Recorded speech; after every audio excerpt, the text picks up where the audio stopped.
قاف والقرآن المجيد. وقال الله سبحانه وتعالى في مقام آخر ولباس التقوى خير.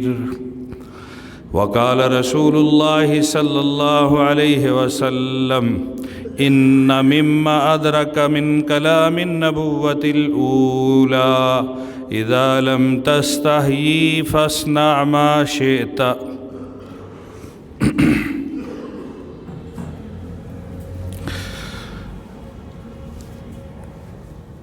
انتہائی واجب الاحترام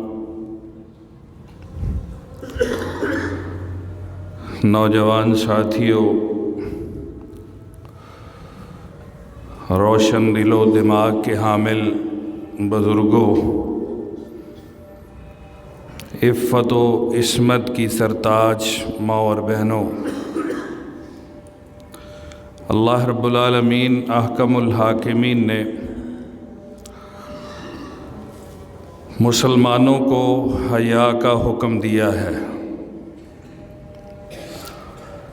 ایمان اور حیا یہ دونوں چیزیں ایک دوسرے کے ساتھ ملی ہوئی ہیں، جڑی ہوئی ہیں۔ میں نہیں کہہ رہا، آپ کے اور میرے پیارے پیغمبر حضرت محمد رسول اللہ صلی اللہ علیہ وسلم ارشاد فرماتے ہیں کہ الحیاء والایمان قرنا جمیعا، حیا اور ایمان دونوں آپس میں جڑے ہوئے ہیں۔ جب ان میں سے ایک چلا جاتا ہے دوسرا خود بخود ہی چلا جاتا ہے۔ یعنی اگر بندے میں حیا نہ رہے تو پھر ایمان بھی چلا جاتا ہے، اگر ایمان چلا جائے تو حیا بھی چلا جاتا ہے۔ کیا خوبصورت چیز اللہ نے ایمان والوں کو عطا فرمائی ہے۔ حیا ہوتا کیا ہے؟ حیا کہتے کسے ہیں؟ حضرات حیا کہتے ہیں خلق، ایسا اخلاق، کردار جو انسان کو برائی چھوڑنے پر آمادہ کرے اور کسی بھی صاحب حق کا حق اسے دینے پر آمادہ کرے، یہ حیا ہے۔ فضول گوئی، فضول نظر لگانا یا جس بھی قسم کی چیزیں ہیں ان سے روکے۔ حیا اتنی بڑی چیز ہے کہ اللہ نے انسان کی فطرت میں اس کو رکھ دیا ہے۔ کائنات کے پہلے دو انسان، میاں اور بیوی آدم اور حوا، جنت کے اندر گئے، آزمائش تھی۔ اللہ نے کہا اس درخت کے قریب نہیں جانا، پھل نہیں کھانا، پھل چکھ لیا۔ فلما ذاقا، دونوں نے اس پھل کو چکھا، دونوں کا لباس اتر گیا۔ حضرات قرآن کے لفظ ہیں لیوریہما سوآتہما، دونوں بالکل برہنہ ہو گئے۔ اور اب حیا کی وجہ سے آدم علیہ السلام اور اماں حوا کیا کر رہے تھے؟ جنت کے درختوں کے پتوں کو اپنے اوپر لپیٹ رہے تھے۔ یہ وہ نیچر ہے جس میں اللہ نے حیا رکھا ہے۔ اللہ کی طرف سے آزمائش آئی، اللہ کا حکم ماننے میں شیطان نے ان کو بہکا دیا تو جنتی لباس ایسے اتر گیا۔ اب وہ اپنا تحفظ کرنے کے لیے فوری طور پر دستیاب جو چیز تھی، وہ پتے تھے درختوں کے، وہی لپیٹنا شروع ہو۔ حضرات چھوٹے سے چھوٹے بچے کو بھی آپ تھوڑا سا اس کو اس حوالے سے برہنہ کرنے کی آپ کوشش کریں، وہ فوری طور پر اپنے آپ کو سمیٹنے کی کوشش کرے گا۔ یہ اللہ نے فطرت کے اندر رکھا ہے۔ اور اس کے بعد موسیٰ علیہ السلام بڑے ہی باحیا، اتنے باحیا تھے کہ ان کے جسم کا کوئی حصہ نظر نہیں آتا تھا، کسی نے دیکھا نہیں تھا۔ اسی وجہ سے انہوں نے موسیٰ علیہ السلام پر مختلف قسم کے الزامات لگانے شروع کر دیے۔ انہوں نے کہا کہ یہ کوڑ کا مریض ہے اس لیے اپنا بدن نہیں دکھاتا، یا انہوں نے کہا فتق کی بیماری ہے اسے، اس کی مثال ہرنیا کی، جیسے انسان کو ہرنیا ہو جاتی ہے، اس ٹائپ کی کوئی بیماری ہے جس سے انسان کے خاص اعضاء خشیے اس کا سائز یہ بڑھ جاتا ہے، چھوٹا ہو جاتا ہے، فتق کی بیماری۔ انہوں نے کہا یہ بیماری ہے، لیکن اللہ رب العالمین بھلا جس کو پیغمبری اور نبوت سے نوازنا ہو، ایسا کیسے ممکن ہے کہ لوگوں کے سامنے میرا اللہ اور اس سے صاف نہ کرے؟ جو مانتا ہے یا جو نہیں مانتا وہ آپ صلی اللہ علیہ وسلم اور کسی بھی انبیاء کے متعلق کوئی عیب نہیں گنوا سکتا۔ اب اللہ رب العالمین نے اپنی حکمت کاملہ کے تحت موسیٰ علیہ السلام کے اس مسئلے کو صاف کرنے کا ارادہ فرمایا۔ موسیٰ علیہ السلام ایک جگہ چھپ کر نہا رہے تھے، پتھر پر کپڑے اتارے، اللہ کے حکم سے وہ پتھر جب اس کے قریب آئے کپڑے لینے کے لیے، اللہ کے حکم سے وہ پتھر آگے آگے، موسیٰ علیہ السلام پیچھے پیچھے، عصا لاٹھی ان کے پاس ہے، بھاگے جا رہے ہیں، پتھر آگے، حتیٰ کہ وہ پتھر جہاں بنی اسرائیل کے کچھ لوگ بیٹھے ہوئے تھے وہاں جا کے کھڑا ہو گیا۔ گئے غصے میں فٹافٹ وہاں سے کپڑے پکڑے اور پہن لیے، اور ساتھ میں اس پتھر کو 4-5 ڈنڈے لگائے۔ نبی صلی اللہ علیہ وسلم نے فرمایا اس پر نشان پڑ گئے، 3 یا 4 یا 5۔ لیکن حکمت قدرت کاملہ کیا تھی؟ سب بنی اسرائیل نے دیکھ لیا کہ موسیٰ علیہ السلام کا جسم تو بہت خوبصورت ہے، کوڑی کا تصور بھی نہیں ہے، اور وہ بالکل تندرست ہیں۔ اللہ نے ان کے دماغوں سے اس چیز کو صاف کر دیا۔ اور حضرات پھر موسیٰ علیہ السلام نے اپنے حیا کا مظاہرہ کیسے فرمایا؟ جب اپنے وطن سے نکلے، مدین پہنچے، شعیب علیہ السلام کے علاقہ میں، وہاں پر جا کر ایک جگہ کھڑے ہیں، دیکھا 2 بچیاں سائیڈ پہ کھڑی ہوئی ہیں، سارے لوگ پانی پلا رہے ہیں۔ پانی پلانے کے بعد انہوں نے وہ پتھر بھاری اس کے دہانے کے اوپر رکھ دیا تاکہ ان کے بعد کوئی اور پانی نہ نکال سکے۔ ان بچیوں نے بکریوں کو آگے کیا، وہ جو جانوروں کے پینے سے تھوڑا بہت وہاں پر گرا تھا پانی، انہوں نے ان بکریوں نے چوسا، اس کو چاٹا۔ ان سے سوال کیا کہ تم پہلے پانی کیوں نہیں پلایا، اور یہ بچا کھچا کس لیے پلا رہی ہو؟ انہوں نے کہا ہمارا باپ آنکھوں سے محروم ہے، ہم دونوں بہنیں کمزور ہیں، ہم یہ پتھر اٹھا نہیں سکتی، لہذا ہماری بکریاں، اس بستی والے ہمارے خلاف ہیں، ہماری بکریاں اسی طرح ہی جاتی ہیں۔ اللہ اکبر۔ حضرات، والدین کے لیے ایک بہت بڑی نصیحت آنے والی ہے، اللہ کے قرآن کی روح سے، پیغمبر کے واقعے کے ساتھ۔ موسیٰ علیہ السلام اٹھے، اکیلے ہی پتھر اٹھایا، وہ جس کو 5-10 آدمی مل کر اٹھاتے تھے، انہوں نے تنہا اس کو اٹھایا، پانی نکالا، بکریوں کو پانی پلایا، انہوں نے سیر ہو کر پانی پیا۔ بکریاں جب گھر گئیں نا تو شعیب علیہ السلام نے بکریوں کو روزانہ، ان پر آنکھوں سے نابینے تھے لیکن ضمیر کی آنکھ جو ہے نا وہ نہیں نابینی تھی، روزانہ اپنی بکریوں کو چیک کرتے تھے۔ ہاتھ پھیرا تو آج بکریاں جو ہیں ان کی کوکھیں نکلی ہوئی تھیں۔ یہ تو ممکن نہیں ہے، کیسے ہوا؟ بیٹیوں پر نظر، پیغمبر کی سوال، بیٹا یہ پانی ہماری بکریاں تو پیاسی آتی تھی، آج یہ انہوں نے سیر ہو کر پانی پیا، کیسے پیا بتاؤ؟ ابا جان ایک نوجوان ہے، بڑا ہی قوت والا ہے اور بڑا ہی حیا والا ہے، اس نے اکیلے نے پتھر اٹھایا اور ہماری بکریوں کو پانی پلایا۔ شعیب علیہ السلام فرمانے لگے جاؤ اس کو لے کر آؤ۔ ایک بہن گئی، جا کر بتلایا، ان ابی یدعوک لیجزیک اجر ما سقیت لنا، ہمارا باپ آپ کو بلا رہا ہے، یہ جو آپ نے ہماری بکریوں کو پانی پلایا نا، ہمارے ابا جان تمہیں اس کا کچھ بدلہ دینا چاہتے ہیں۔ آگے جا کر پھر موسیٰ علیہ السلام وہ عورت لڑکی آگے، موسیٰ علیہ السلام اس کے پیچھے،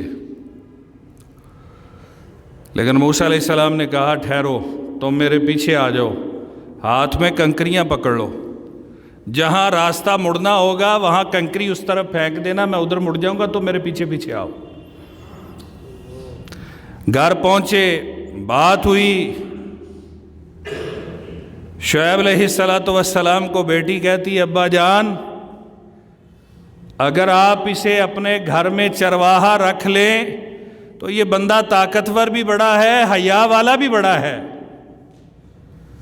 علماء تفسیر لکھتے ہیں اس بیٹی نے اس وجہ سے پہچانا کہ میں اس کے آگے تھی، اس نے مجھے اپنے پیچھے کر دیا تاکہ کوئی غلط نظر نہ پڑے اس پر،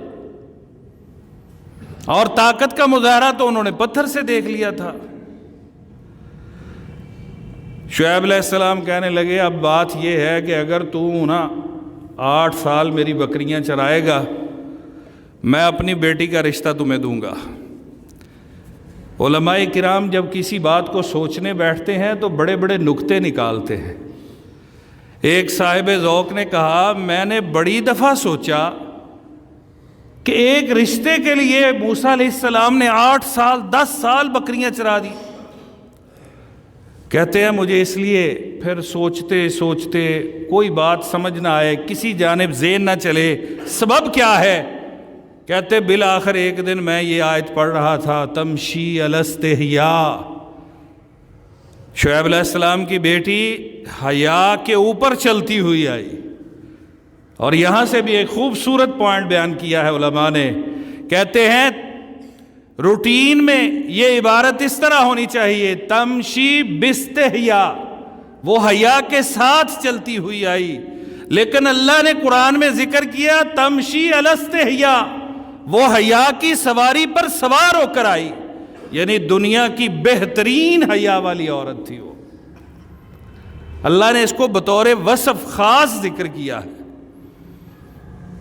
تو کہتے ہیں موسیٰ علیہ السلام نے 8-10 سال بکریاں اس لیے چرائیں کیونکہ وہ خود بھی بڑے حیا والے تھے، اور وہ لڑکی شعیب علیہ السلام کی بیٹی جو ہے ان کی بیوی بننے والی وہ بھی بڑی حیا والی سی، تو حیا کی اتنی قیمت ڈالی کہ 10 سال بکریاں چرا دی۔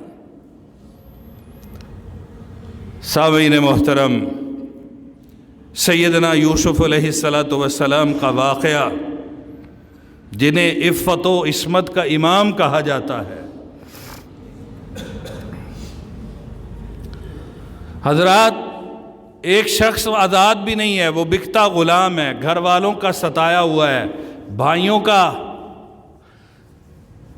کے ہاتھوں مظلوم ہے، قافلے والے اسے کنویں سے نکالتے ہیں، لا کر مصر کی منڈی میں بیچ دیتے ہیں۔ مصر کی منڈی میں عزیز مصر خرید لیتا ہے، عزیز مصر کی بیوی فریفتہ ہو جاتی ہے، بند کمروں میں لے جاتی ہے۔ اللہ اکبر، کیا خوبصورت علماء کرام نے یہاں بھی جملے لکھے ہیں۔ کہتے ہیں کہ ایک زنا کے لیے جتنے بھی اسباب ہونے چاہیے تھے وہ سارے پورے تھے۔ تنہائی تھی، جن سے مخالف کی طرف سے دعوت تھی، جہاں پر خدشہ ہوتا ہے، صرف دعوت ہی نہیں تھی، اصرار تھا، بلکہ اصرار سے بھی بڑھ کر زبردستی تک۔ اب زنا نہ کرنے کی یہی وجہ ہوتی ہے کہ بندے کو خوبصورتی پسند نہ ہو،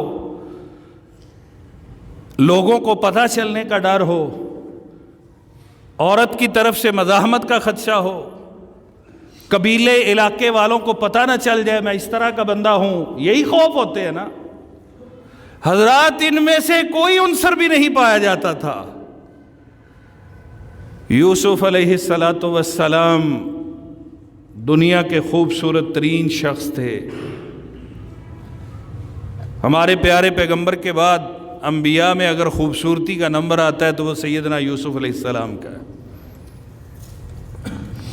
اور عزیز مصر کی بیوی بھی انتہا کی خوبصورت تھی، ہر ذریعہ موجود تھا، بچنا مشکل تھا، اس کام میں پڑنا آسان تھا، لیکن جن کے دل میں ایمان اور حیا ہو پھر وہ بچ ہی جایا کرتے ہیں۔ اللہ رب العالمین کے حکم سے، اللہ سے ڈرتے ہوئے دروازوں کی طرف لپکے، بند دروازے خود بخود کھلنا شروع ہو گئے۔ حیا کا امام سیدنا یوسف علیہ السلام۔ حضرت محمد الرسول اللہ صلی اللہ علیہ وسلم، سبحان اللہ، اللہ نے سورۃ الاحزاب آیت نمبر 55 کے اندر نقشہ کھینچا ہے۔ پیارے پیغمبر، آپ کے گھر میں جو لوگ آتے ہیں نا، انہیں فرما دیجئے کہ وہ بغیر اجازت کے نہ آیا کریں۔ سیدنا عمر رضی اللہ تعالیٰ عنہ کا مشورہ تھا نا، پیارے پیغمبر آپ کے پاس ہر قسم کے لوگ آتے ہیں، اچھی نیت والے بھی ہوتے ہیں، بعض کی بری بھی ہو سکتی ہے، میری غیرت گوارا نہیں کرتی کہ ہماری ماؤں کے چہرے وہ دیکھیں۔ عرش والے رب نے قرآن بنا کے عمر کے الفاظ کو نازل فرما دیا کہ آج کے بعد پردے کا حکم، اور ساتھ رب العالمین نے وضاحت فرمائی کہ بغیر وجہ کے تم پیغمبر کے گھر نہیں جاؤ گے، اور اگر تمہیں دعوت کے لیے بلایا جائے، جب کھانے کی تیاری ہو اس وقت جاؤ، اگر کھانے میں تاخیر ہے تو کوئی گلہ نہ کرو، قرآن کے الفاظ کا ترجمہ کر رہا ہوں، اور جب تم کھانا کھا لو فضول وہاں پر نہ بیٹھو، دعوت کھانے کے بھی آداب ہیں شریعت میں۔ گھروں کے اندر جو دعوتیں کی جاتی ہیں، کھانا کھلایا جاتا ہے، کسی سے ملنے جایا جاتا ہے، مل کر اپنی ملاقات کر کے اپنا مدعا حل کر کے وہاں پر بغیر ضرورت کے بیٹھنا نہیں ہے، فضول گپ شپ کے لیے۔ گھر ہے، پردہ ہے، اندر کے گھر والے آپ کی وجہ سے رکے ہوئے ہیں، کھانا کھائیں اور اللہ کی سبحان۔ جی ہاں قابل احترام سامعین حضرات، یہی وجہ ہے کہ نبی کریم صلی اللہ علیہ وسلم ارشاد فرماتے ان مما ادرک من کلام النبوۃ الاولی، پہلی نبوتوں کی کلام میں سے ایک یہ بات بھی ہے، اذا لم تستحیی فاصنع ما شئت، جب تو حیا نہ کرے پھر جو تیرے جی میں آئے کر۔ دو باتیں اس حدیث مبارکہ سے، ایک یہ بات کہ سابقہ ساری نبوتوں میں حیا کا حکم دیا جاتا رہا، اور اسے شریعت محمدی میں بھی موقوف نہیں کیا گیا، یہ شریعت محمدی کے اندر بھی اسی طرح واجب ہے، ضروری ہے۔ اور دوسری بات، فاصنع امر کا صیغہ ہے، حکم کا صیغہ ہے، اور علماء کرام نے اس کو امر تحدید کہا ہے، یعنی دھمکی ہے، پھر جو مرضی کرو، جب حیا ہی نہیں تو جو مرضی کرو۔ آپ دیکھتے ہیں کہ ہمارے معاشرے میں وہ لوگ، وہ افراد جن کو حیا نہیں ہوتا، وزادار آدمی، شریف آدمی، عزت نفس کے مجروح سے ڈر ہونے والا شخص، ان سے ویسے کرنی کتراتا ہے، یار اسے حیا ہی نہیں ہے، اس سے کیا بات کرنی ہے۔ اور جس میں حیا ہوتا ہے، ہم اپنی زبان میں کہتے ہیں اندے کو بندے والی گل ہے، یار گل کریں گے، گل سنے گا، گل پر کھڑا ہوگا، وہ ہماری بات سنے، یہ حیا ہی ہے جو اس کے اندر یہ خوبیاں اور وصف لے آتا ہے۔ محمد الرسول اللہ صلی اللہ علیہ وسلم کی حالت یہ تھی، جن لوگوں نے آپ کے حیا کو دیکھا انہوں نے بیان کیا کہ رسول اللہ صلی اللہ علیہ وسلم کمواری لڑکیوں سے بھی زیادہ حیا والے تھے، بہت حیا کرنے والے تھے۔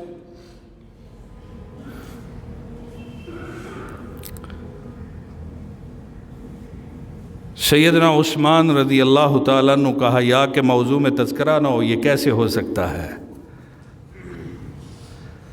آپ کی پنڈلی سے صرف کپڑا اٹھا ہوا تھا،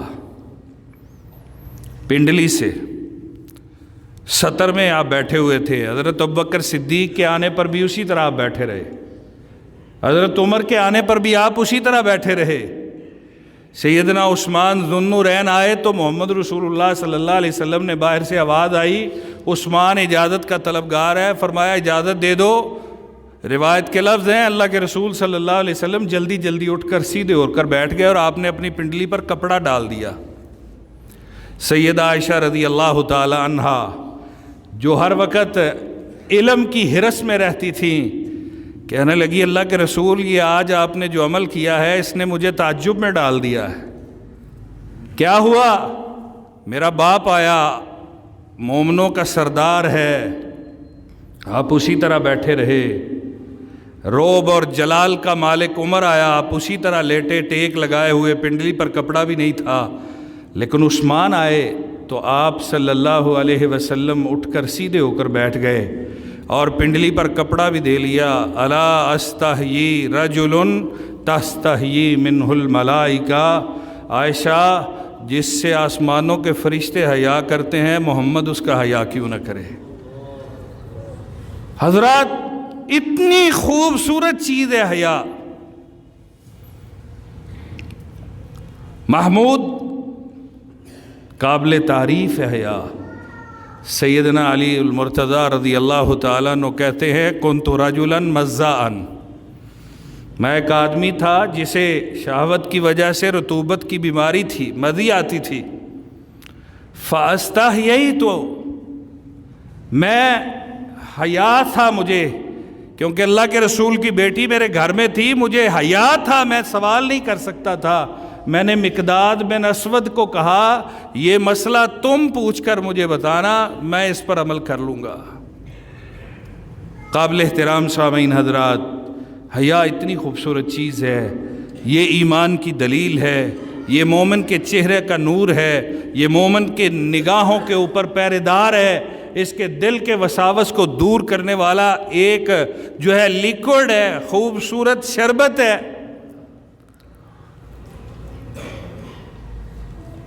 ہوا کیا؟ ہم نے غیروں کی غلامی کرنا شروع کر دی،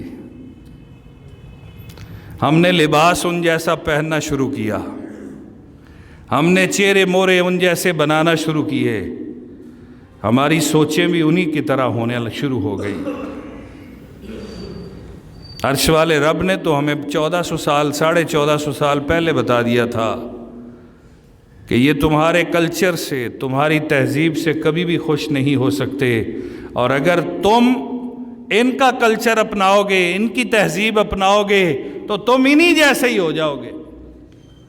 من تشبہ بقوم فہو منہم، تمہیں اسلام نے انجوائے کرنے کے لیے، سیلیبریٹ کرنے کے لیے دو دن دیے ہیں، عید الاضحیٰ اور عید الفطر ہے، یہ اسلام کے دن ہیں۔ ان میں آپ اچھے کپڑے پہنیں، اچھا لباس پہنیں، اچھا کھانا کھائیں، چھٹی ہوتی ہے، خوشیاں ہوتی ہیں، ملاقاتیں ہوتی ہیں، دعوتیں ہوتی ہیں۔ اس کے علاوہ جتنے بھی حضرات دن بنائے گئے ہیں ان کا شریعت کے ساتھ کوئی تعلق نہیں ہے۔ بے شک وہ مذہبی نام پر بنائے گئے ہیں، بے شک وہ شخصی آزادی کے نام پر بنائے گئے ہیں، بے شک وہ محبت کے اظہار کے نام پر بنائے گئے ہیں۔ 14 فروری کو ویلنٹائن ڈے منایا جاتا ہے۔ اب روز بروز یہ بڑھتا چلا جا رہا ہے۔ یہ بھی ویلنٹائن ڈے بھی انہی کی پیداوار ہے جن کو مرد سے چڑ ہے، جو مردوں کے خلاف جلوس نکالے جاتے ہیں، نکالنے والی وہ آنٹیاں جو بیرون ممالک سے فنڈڈ ہوتی ہیں، اسلام کا چہرہ جو ہے اس کو داغدار کرنے کی کوشش کی جاتی ہے، اسلامی تشخص کو مجروح کرنے کا پورا پلان اور پروگرام ہے۔ کفر یہ چاہتا ہے جس طرح ہمیں ہمارے باپ کا نہیں پتہ، دادا کا نہیں پتہ، چاچا کا نہیں پتہ، پھوپھی کا نہیں پتہ، اسلام کا یہ ادارہ جسے خاندان کہا جاتا ہے، یہ جب تک مضبوط ہے تب تک بے حیائی نہیں پھیل سکتی۔ اس نشتے کو، اس ناطے کو، اس ادارے کو ختم کرو۔ پھر وہ مختلف دن دیتے ہیں۔ ہمارے سادہ لو مسلمان، بالخصوص نوجوان نسل بہکاوے میں آتی ہے۔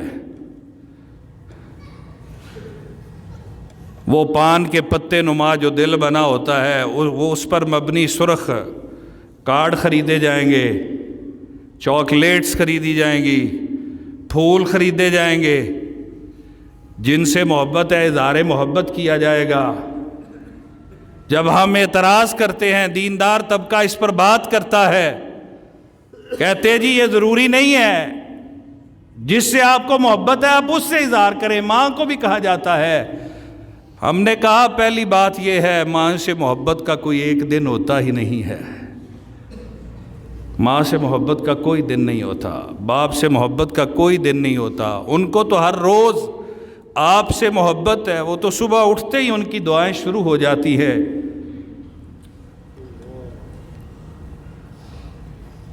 یہ شر کا دروازہ بند کرنا ہے، ہم نے اپنی نسل کو سمجھانا ہے۔ 14 فروری آنے والا ہے، حدیث سنانی ہے، میں سناتا ہوں رسول اللہ صلی اللہ علیہ وسلم کے پاس۔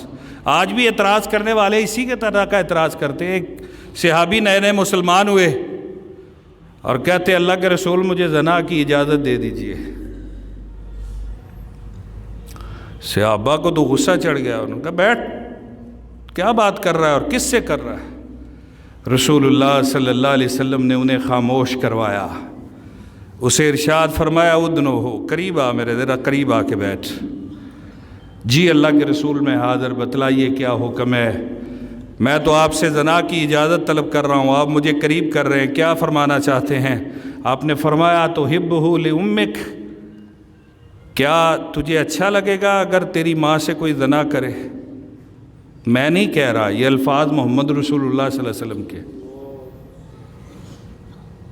اس نے کہا میرے ماں باپ آپ پر قربان ہو اللہ کے رسول، میں تو کبھی بھی یہ پسند نہیں کروں گا۔ آپ نے فرمایا پھر دوسرے لوگ بھی یہ پسند نہیں کرتے کہ ان کی ماؤں سے کوئی زنا کرے، کیا تو پسند کرے گا کہ تیری بیٹی سے کوئی نکاح کرے؟ میرے ماں باپ آپ پر قربان ہو اللہ کے رسول، یہ کیسے ہو سکتا ہے؟ میں بالکل بھی پسند نہیں کروں گا۔ تیسرا آپ نے حکم ارشاد فرمایا کیا اپنی بہن کے لیے تو اس بات کو پسند کرتا ہے؟ پھر وہی جواب، نہیں اللہ کے رسول۔ کیا اپنی پھوپھی کے لیے پسند کرتا ہے؟ نہیں اللہ کے رسول۔ کیا اپنی خالہ کے لیے پسند کرتا ہے؟ نہیں اللہ کے رسول، نہیں پسند کرتا۔ آپ نے فرمایا پھر لوگ بھی نہ اپنی خالہ کے ساتھ ایسا ہونا پسند کرتے ہیں، نہ پھوپھی کے ساتھ، نہ بہن کے ساتھ، نہ بیٹی کے ساتھ، نہ ماں کے ساتھ، پھر تو کیسے کہہ رہا ہے کہ میں یہ کام کر لوں؟ وہیں بیٹھے اس نے توبہ کی۔ صحابہ کہتے ہیں اس کے بعد ہم اس کو ساری زندگی دیکھ رہتے تھے، وہ نظر اٹھاتا ہی نہیں تھا، کیونکہ محمد رسول اللہ صلی اللہ علیہ وسلم نے اس کے سینے پر ہاتھ مارا اور ارشاد فرمایا یا اللہ اس کے گناہ کو معاف کر دے، اس کے سینے کو کھول دے۔ آج میری نسل کے سینے بند ہیں، اللہ ہماری نسلوں کے سینے حیا کے لیے کھول دے، ہماری بیٹیوں کے سینوں کو کھول دے، وہ حیا والی بن جائیں۔ اور اللہ کی قسم ہے بہت ساری ہماری جدید جو ٹیکنالوجی نے ہمیں درس اور سبق دیا ہے، ہمارے گھروں کے اندر گھس کر ہماری تعلیمات بیٹیوں کے ہاتھ میں موبائل کی شکل میں چھینی جا رہی ہیں ہم سے۔ آج انہیں یہ درس سنانے کی ضرورت ہے۔ والدین بات کرتے ہوئے حیا محسوس کرتے ہیں۔ سیدہ عائشہ رضی اللہ تعالیٰ عنہ کہتی ہیں انصار کی عورتیں بہت اچھی تھیں، کوئی بھی مسئلہ ہوتا تھا مسئلہ پوچھنے میں حیا نہیں کرتی تھی، کھل کے بات کرتی تھی، مسئلے کی بات میں کبھی بھی وہ لچک نہیں رکھتی تھی، صاف پوچھتی تھی۔ حضرات تو ویسا معاشرہ تربیت ہو گیا تھا، مرد تو مرد رہے، عورت سے اگر غلطی ہو جاتی تھی انسان ہونے کے ناطے سہو ہو جاتا ہے، بھول ہو جاتی ہے، وہ آ کر برسرے میدان اقرار کرتی تھی اللہ کے رسول مجھ سے زنا ہو گیا، میرے اوپر حد قائم کر دیں۔ اور یہ ان کے جذباتی نعرے نہیں ہوتے تھے۔ آپ صلی اللہ علیہ وسلم جب اس عورت نے کہا وَهِيَ حُبْلَى مِنَ الزِّنَا، اللہ کے رسول زنا بھی کیا ہے، حاملہ بھی ہو گئی ہوں، ارشاد فرمایا قصور تیرا ہے، اس کا کوئی قصور نہیں، جا اس بچے کو پیدا کر کے میرے پاس آنا۔ اس نے اچھی طرح بچے کو پالا، پیدا کیا، لے کر آ گئی، کہا لے جا، پھر جا، جب یہ کھانے پینے کے قابل ہو جائے گا پھر لے کے آنا۔ وہ اتنا عرصہ اس پر شیطان غالب ہی نہ آ سکا، ایمان اتنا مضبوط تھا، اسے سمجھ آ گئی تھی۔ اللہ کے رسول صلی اللہ علیہ وسلم سوال کرتے ہیں، بچہ جب تیسری بار ساتھ لے کر آئی نا تو کہتے ہیں صحابہ ابھی وہ بچہ چھوٹا تھا، اس عمر میں بچے چیزیں کھاتے نہیں تھے، اس نے جلدی جلدی اس کو تعلیم دی کھانے کی۔ پنیر کا ٹکڑا اس کے ہاتھ میں پکڑا ہوا ہے، بچے نے منہ میں ڈالا ہوا، اللہ کے رسول میرے اوپر حد لگا دیں، یہ بچہ لے لیں۔ بچوں پر قربان ہونے والی مائیں، آپ نے ارشاد فرمایا تو نے نشہ تو نہیں کیا ہوا، تو یہ اقرار جرم کیوں کر رہی ہے؟ کہا اللہ کے رسول کل اللہ کے دربار میں جہنم کی آگ سے ڈر لگتا ہے، میں وہاں نہیں جلنا چاہتی، آپ یہاں سزا دیجئے گا۔ پھر صحابی نے کچھ نازیبا حضرت عمر نے جملے کہے تو رحمت للعالمین نے کیا ارشاد فرمایا تھا، اس عورت نے ایسی توبہ کی ہے اگر مدینے کے 70 گناہ گاروں میں تقسیم کر دی جائے اللہ سب کو معاف کر دے گا۔ اس نے اپنی جان دے دی ہے اپنی توبہ کے لیے۔ حضرات ہمیں سمیہ پیدا کرنے کی ضرورت ہے اپنے گھروں میں، ہمیں عائشہ رضی اللہ تعالیٰ عنہ جیسا کریکٹر چاہیے۔ اس ننگ دھڑنگ معاشرے سے جس کی مہار نہ جانے کس کے ہاتھ میں ہے، ہمیں اپنے گھروں کو محفوظ کرنا ہے، ہمیں اپنی عزتوں کو نیلام ہونے سے بچانا ہے۔ اس کا واحد حل گھروں میں دین کی تربیت ہے اور کوئی ذریعہ ہی نہیں بچا۔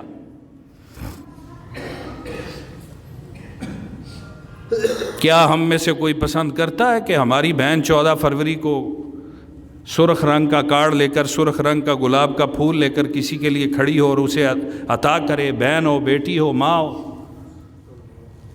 یہ ہمارا کلچر نہیں ہے، یہ کفر کا کلچر ہے، ہمیں اس سے بچنا ہے۔ اور معاشرے نے آج، میڈیا نے، کفر نے جو چینل چلایا وہ یہ ہے کہ فیم بہت بڑی چیز ہے، مشہوری بہت بڑی چیز ہے۔ یہ ٹک ٹاکرز جو ہیں، یہ دیگر جتنے بھی وہ چھوٹے موٹے ذرائع، چھوٹے چھوٹے کلپس کے اپنے آپ کو مشہور کرنے کے لیے آئے ہیں، آؤ میں تمہیں بتاتا ہوں جب اللہ کے ساتھ رشتہ بنتا ہے پھر مشہوری کیسے ہوتی ہے۔ کرناٹک کے اندر رہنے والی ایک بہن نے اپنا نقاب اتارنے سے انکار کیا، تنہا تھی، جب پورے جتھا اس پر حملہ آور ہونے کے لیے آگے بڑھا، اس کے گھر میں اس کو تربیت تھی کہ اللہ اکبر کہیں تو اللہ حفاظت کرتا ہے، کفر پر روب پڑتا ہے، دبدبہ آتا ہے۔ دنیا میں مجھے بتاؤ آج تک کسی کو اتنے فالوور ملے اتنی جلدی کوئی وائرل ہوا ہے؟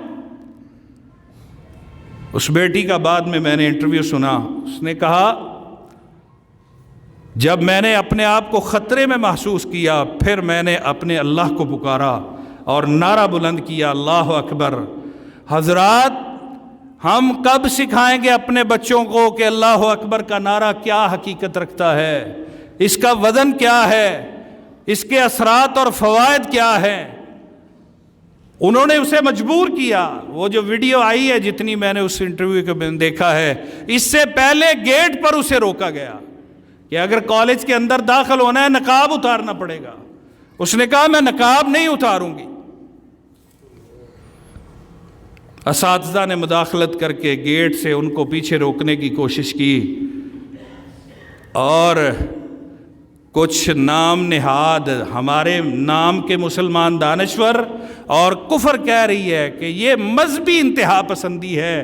میں پوچھتا ہوں وہ جو درندے وہ نارنجی رنگ کے کپڑے لے کر آئے تھے وہ بھی تمہارا مذہبی رنگ ہی ہے؟ تمہارے جتنے پنڈت پروہت ہیں وہ سارے وہی لباس پہنتے ہیں، وہ بھی مذہبی رنگ ہی تھا۔ تم نے بھی مذہب کی بنیاد پر اسے نشانہ بنانے کی کوشش کی کہ اس نے اپنے رب کو یاد کیا۔ حضرات ضرورت اس امر کی ہے ہماری ہر بیٹی اس انداز سے کھڑی ہو جائے، معاشرے میں حیا ہو جائے گا، عام ہو جائے گا، بے حیائی رک جائے گی، کیونکہ اللہ بے حیائی کو پسند نہیں کرتے۔ بے حیاؤں کے لیے دردناک عذاب ہے، بے حیاؤں کے لیے جہنم ہے، بے حیاؤں کے لیے اللہ رب العالمین نے بڑی سزائیں رکھی ہیں۔ دنیا میں رسوائی ہے، اس کے بدلے آتے ہیں۔ اور حیا والے لوگ معاشرے کے خوبصورت لوگ ہوتے ہیں، وہ عزت والا طبقہ ہوتا ہے۔ ہمیں اپنے گھروں میں حیا کی تعلیم دینی ہے۔ اللہ مجھے اور آپ کو عمل کی توفیق عطا فرمائے۔ السلام علیکم ورحمۃ اللہ۔